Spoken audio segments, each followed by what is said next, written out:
एकाग्रता। पहले एकाग्रता का अर्थ समझते हैं। एकाग्रता क्या है? अपने मन की सारी शक्ति का संचय करके उसकी क्षमता को बढ़ा देना और समय के ज्ञान का अभाव कर देना, मतलब समय को घटा देना ही एकाग्रता है।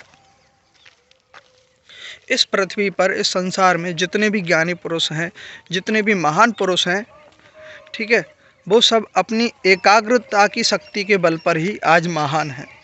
ठीक है, तो अब हमें कैसे पता लगे कि हम एकाग्र हुए हैं या नहीं, हमारा मन एकाग्र हुआ है या नहीं?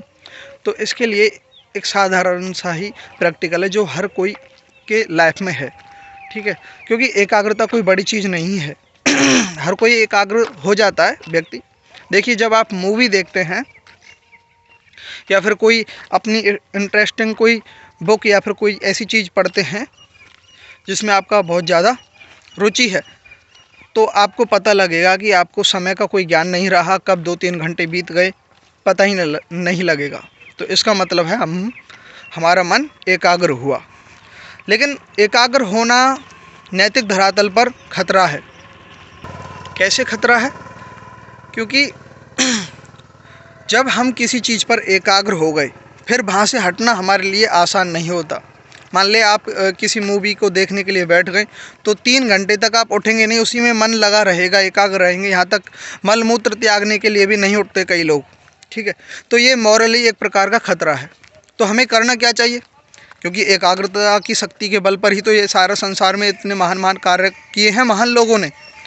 तो एकाग्रता के साथ साथ अनासक्त शक्ति का सामर्थ्य विकसित करना होता है। मतलब इच्छा अनुसार जहाँ हम एकाग्र होएं वहाँ एकाग्र हो जाएं। मतलब अनासक्त सामर्थ्य भी होना चाहिए, एकाग्रता के सामर्थ्य के साथ साथ दोनों का विकास होना चाहिए साथ में। मान लो हम एकाग्र होना तो सीख गए।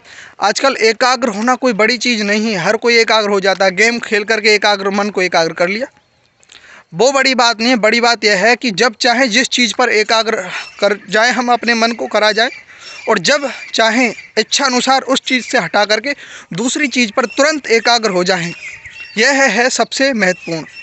क्योंकि जब आप एकाग्र होकर कोई भी कार्य करते हैं, भगवत आराधना करते हैं, धन उपार्जन, धन कमाते हैं या अध्ययन करते हैं, कुछ भी, उसमें सफलता हमेशा मिलती है।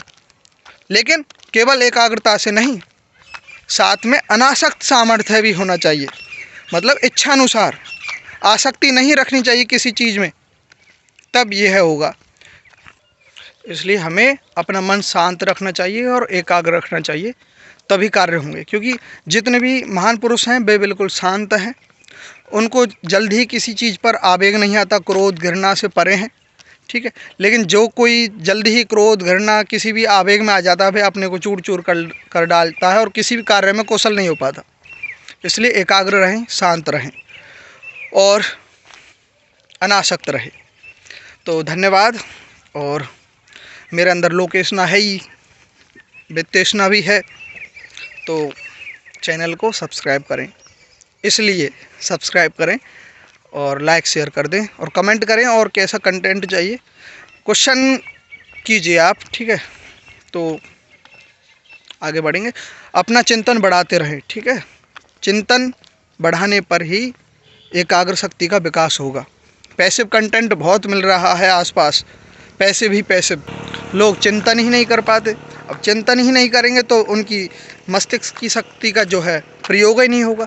क्योंकि साधारण मनुष्य जो होते हैं ना, उनकी 90% जो मानसिक विचार शक्ति है ना, वे ऐसे ही व्यर्थ चली जाती है, पूरा उपयोग में नहीं ले पाते लोग।